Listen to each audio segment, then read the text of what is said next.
Olá, a graça e a paz do Senhor seja com todos vocês. Neste vídeo eu quero mostrar para vocês quem são os 3 chifres que são subjugados por aquele chifre que tem olhos como de homem e boca arrogante. Aquele chifre que ele surge no meio dos 10, faz guerra contra 3.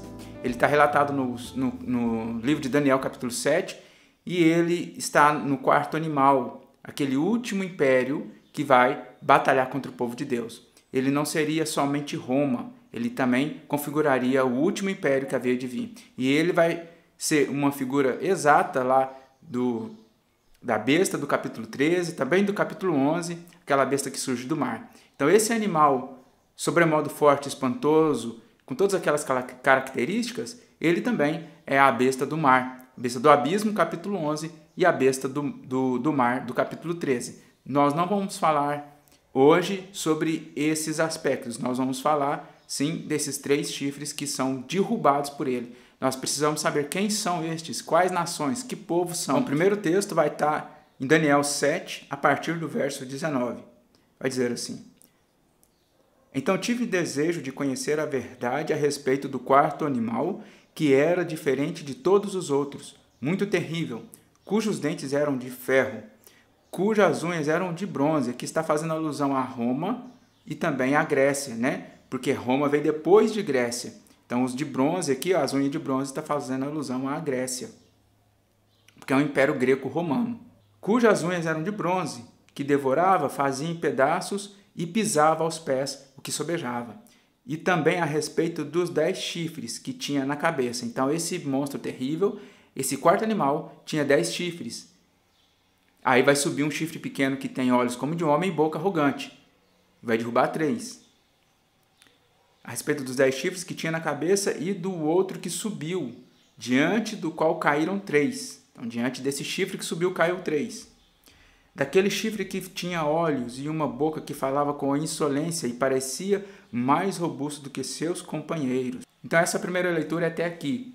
Eu vou mostrar para vocês que o próprio livro de Daniel ele vai mostrar para a gente quem são esses 3 chifres. O próprio livro vai dizer para a gente, no capítulo 11, a partir do verso 40, vai dizer assim: aqui é a batalha do norte contra o sul. Quando o Senhor Jesus ele fala que haverá guerras, rumores de guerra, ele está falando, irmãos, desse período que vai ser o princípio das dores. O princípio das dores não fala do tempo aqui da igreja e vai indo, né? Vai tendo rumores, vai tendo guerra. Não é esse rumores de guerra que ele está falando, não é essas guerras e assolações, não. Ele está falando quando começar a última semana, na primeira parte da última semana, porque ela é dividida em 2, ela é dividida no meio. Então, na primeira parte, o que tem? 3 tempos e meio, tem 3 anos e meio. Nesse tempo, são o princípio das dores. Aí, quando chega na metade, aí começa as dores, a aflição, a angústia, a grande tribulação. Isso é fato. Não tem como discordar por causa dos textos, dos cálculos matemáticos, espirituais que tem aqui. Um tempo, 2 tempos, metade de um tempo. 42 meses, lá em Apocalipse 13 e Apocalipse 11, 42 meses. E também 1.260 dias, que é o número desses 42 meses. A partir do verso 40, capítulo 11. Então eu falei para vocês, é a guerra do norte contra o sul. Esses são o princípio das dores. A hora que começar o norte invadir o sul, você tem que saber que é o norte. O norte de Israel não é Rússia, não é o extremo norte, é norte de Israel. Está apontando para o norte, que é Turquia, aqueles povos lá, que era a antiga Constantinopla, a Turquia, a atual Turquia hoje. Só que ele não sai do norte, ele sai mais ou menos ali do oriente, ele sai de Nínive.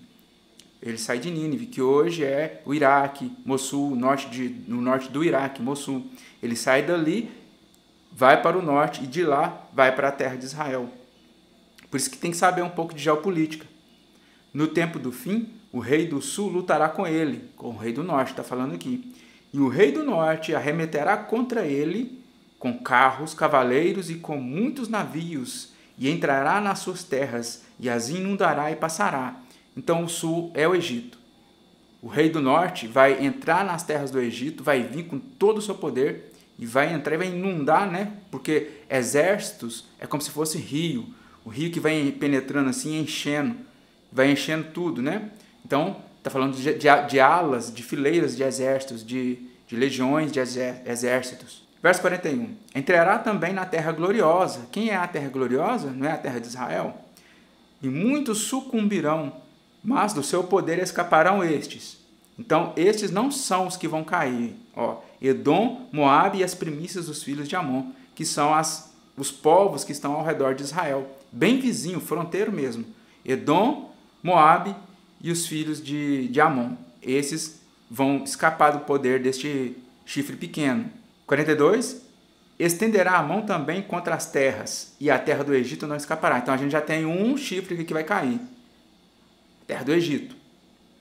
Apoderar-se-á dos tesouros de ouro e de prata e de todas as coisas preciosas do Egito.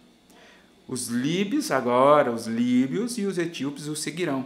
O seguirão quem? O rei do norte? Não. Vai seguir o Egito, ao mesmo destino. É isso que o texto está falando. O Egito, os líbios e os etíopes. Então, os etíopes e os líbios terão o mesmo destino dos egípcios. Estes são os 3 chifres que vão cair. Os etíopes e os líbios são nações, são povos ali da África, só que do lado norte da África, não do lado sul. Os etíopes não são os etíopes que a gente conhece hoje, porque aqui está escrito Cush, é os descendentes de Cush. Esses etíopes são os etíopes antigos, são os cuxitas, os descendentes de Cush. São povos também ao norte da África. Então, os primeiros que vão cair são estes. Os outros vão se aliar a eles sem menor problema, vão se aliar. Esses vão oferecer resistência. Então, o intuito deste estudo foi só para mostrar para vocês quem são os 3 chifres que são subjugados pelo chifre pequeno, que tem olhos como de homem e com uma boca arrogante. Nós vamos continuar fazendo estudos sobre este 4º animal, esta besta, que vai estar associado também com a besta lá de Apocalipse. Ainda nós vamos continuar a falar mais detalhes, mais revelações sobre este tema. A gente vai começar a fazer vídeos também do livro de Daniel, das profecias e das visões do livro de Daniel, tá bom? Eu agradeço por vocês terem permanecido até o final e até um próximo estudo. Shalom!